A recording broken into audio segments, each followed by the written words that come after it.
कालीपूजा और भसाणी शोभायात्रा को नहीं कटक महानगर निगमर आनुकूल्य गुरुत्वपूर्ण बैठक अनुष्ठित हो जाइछि। पूजा एवं भसाणी किपरि शांति और श्रृंखलार सहित समापन हेब ता उपरे गुरुत्व दियाइछि। सामूहिक स्वर रे किभଳି कटकर गौरव अक्षुण्ण रहिब से नै आलोचना कराइतिला। सेबटे कमिशनर कहछन्ती आसंता 16, 17, 18 तीन दिन धरी विभिन्न वार्ड कॉर्पोरेटर मानकु नै वार्ड मीटिंग कराजिब और मतामत नियाजिब।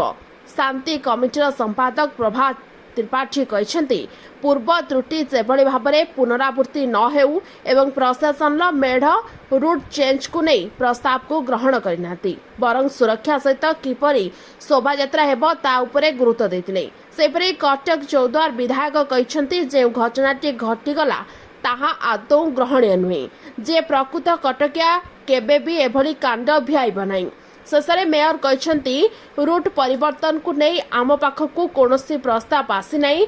जदि सेभଳି किछि प्रशासन तरफ रूट चेंज नहीं प्रस्ताव आसे ता उपरे सामूहिक विचार करिबो। कटकरू महेश पात्रଙ୍କ रिपोर्ट ओटी लाइव। अधिक खबर देखिया पाए ओटी लाइव को सब्सक्राइब करंतु एवं ए खबर को अधिक शेयर करंतु।